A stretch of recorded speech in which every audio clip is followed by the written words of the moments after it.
الأمر بملعب خليفة الدولي الواقع في قلب أسباير زون الذي يتسع ل40,000 متفرج. إلى جانبه ملعب مونديالي ثان وهو الجنوب بمدينة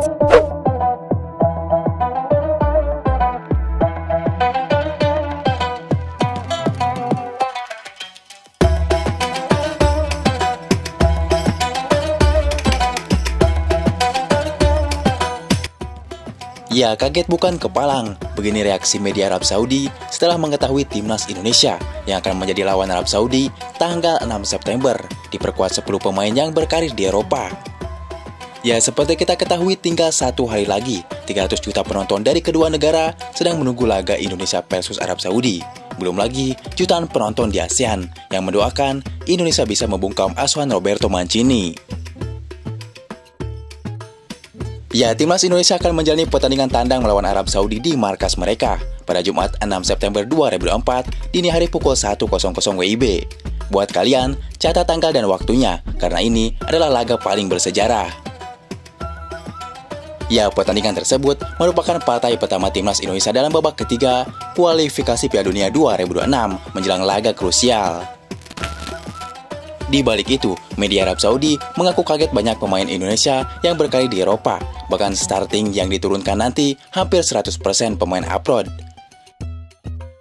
Timnas Indonesia akan menghadapi tim Arab Saudi pada Kamis mendatang. Awalnya kami pikir mereka tidak memiliki pemain yang bagus, tetapi kenyataannya mereka berbekal 10 pemain yang berkiprah di Eropa. Termasuk tersebut menandakan kalau timnas Indonesia tidak boleh dipandang remeh oleh skuad Arab Saudi, imbuhnya. Ya, komposisi pemain Indonesia yang berkarir di Eropa bertolak belakang dengan Arab Saudi yang hanya memiliki 1 pemain di benua biru, yakni bek Saudi Abdul Hamid yang baru bergabung dengan AS Roma. Ya, The Green Falcon memanggil satu-satunya pemain yang berkarir di Eropa, Saud Abdul Hamid. Tak cuma itu, timnas Indonesia juga menyertakan bek Jai Ijes yang merupakan pemain Venezia yang berlaga di liga yang sama, yaitu Serie A. Media Arab Saudi pun dalam pemberitaan tersebut juga menyinggung soal Justin Hubner yang kini bermain bersama Wolves di Premier League, liga paling top di dunia. Selain itu, media Arab Saudi juga memprediksi akan ada beberapa pemain keturunan baru yang dinaturalisasi untuk bergabung ke timnas Indonesia. Dan salah satu nama yang menjadi sorotan media Arab Saudi adalah Mitch Helger. Pemain satu ini adalah pemain Grade A yang saat ini bermain di Liga Belanda bersama FC Twente. Ya, PSSI saat ini sedang memproses secara senyap. Kabar Mitch Helger akan bergabung ke timnas Indonesia datang langsung dari Sekjen PSSI Yunus Nusi. Dia menyatakan bahwa pemain tersebut akan datang ke Indonesia pada saat FIFA Matchday di September mendatang.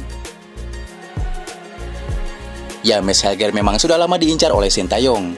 Kedatangan Mitch Helger ke timnas Indonesia tentunya akan membuat Ekan Bagot tersingkir dari timnas Indonesia. Pasalnya, dia saat ini memang sudah tidak lagi mendapatkan kepercayaan dari pelatih timnas Indonesia Sintayong. Bahkan saat Jordi Amat absen, Sintayong lebih memilih memanggil Wahyu Pras dan Muhammad Ferrari daripada Ekan Bagot. Dan saat Mitch Helger, Jordi Amat, dan Justin Hubner sudah bisa main di timnas Indonesia, tentunya nasib Ekan Bagot semakin tidak menentu di timnas Indonesia. Ya, di lain sisi, Sintayong ternyata sudah pernah mencoret 10 pemain timnas Indonesia. Pemain bintang seperti Ekan Bagot dan Sadi Ramdhani sudah menjadi korban ketegasan Sintayong karena mereka pernah berbohong. Sintayong memang dikenal sebagai sosok pelatih yang disiplin dan tegas. Coach Sin dikenal tidak pernah pandang bulu ketika memberikan hukuman kepada pemain Indonesia. Ya, tidak peduli mereka adalah pemain bintang atau pemain penting di timnas Indonesia. Namun ketika mereka melakukan kesalahan, Sintayong tetap akan memberikan sanksi kepada mereka. Ya, salah satunya adalah Ekan Bagot. Dia juga merupakan pemain kesayangan Sintayong. Namun Ekan Bagot melakukan kesalahan fatal. Dia dihukum dan tidak lagi dipanggil ke timnas Indonesia.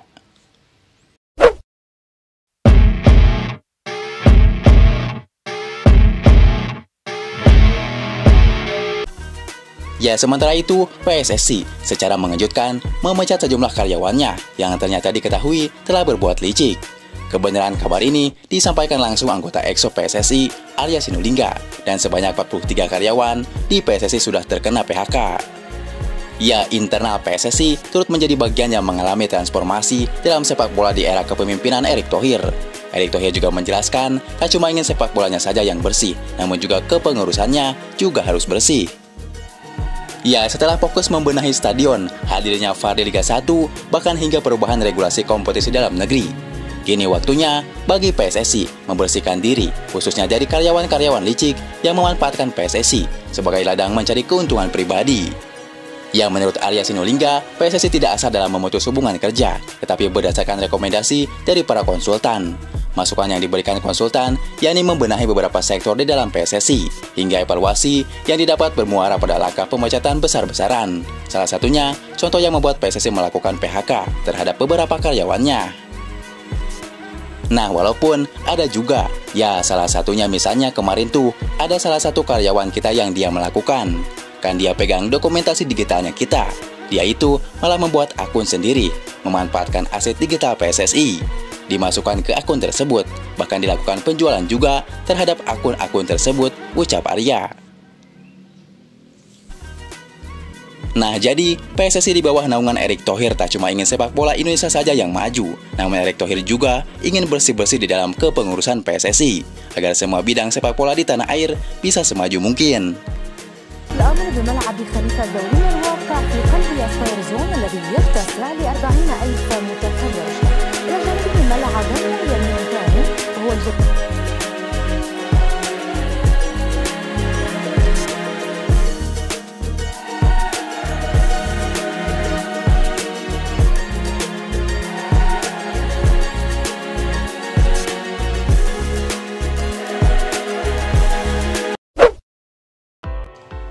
Ya, optimistis menuju lolos ke Piala Dunia 2026 semakin membara bagi Sintayong dan pasukannya.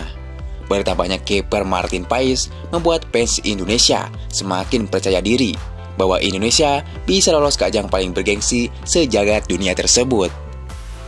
Ya, setelah lolos di ronde kedua dan saat ini akan bertarung di ronde ketiga, tentu pertarungan di grup C semakin memanas. Indonesia sendiri satu demi satu memperkuat jajaran yang dinahkodai oleh Sintayong, yaitu terus-terusan menambah amunisi baru. Namun satu lagi yang menjadi PR besar bagi Sintayong, yaitu mencari penyerang tajam. Saat ini di pertahanan kita punya kiper Martin Paes di Liga MLS. Kemudian di pertahanan bek kita punya Jay Iges Liga Serie A Italia. Kemudian di lini tengah kita punya Tom Haye dan kawan-kawan. Kemudian, di lini depan meski kita punya Ragnar Oratmangun dan Rafael Stroik, ditambah Dimas Derajat.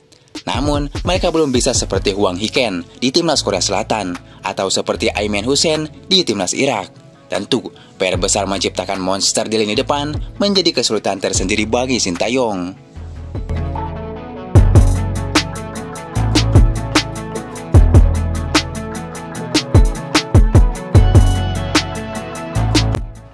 Ya, namun meski begitu, dengan masih banyaknya kekurangan skuad Garuda saat ini, nyatanya publik Vietnam merinding ketika melihat starting line up Timnas Indonesia.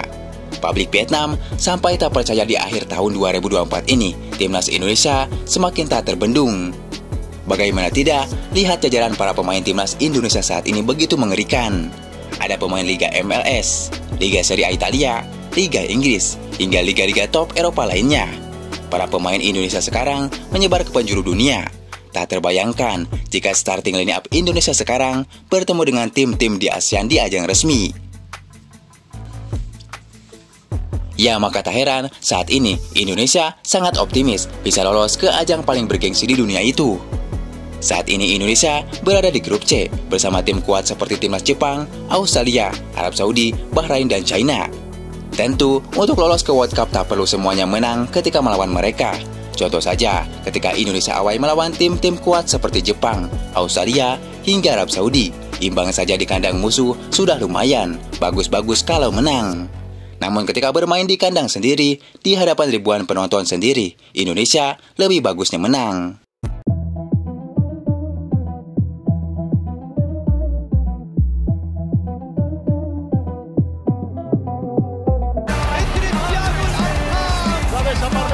Aparece Messi, gol, gol, gol, gol. Quiere como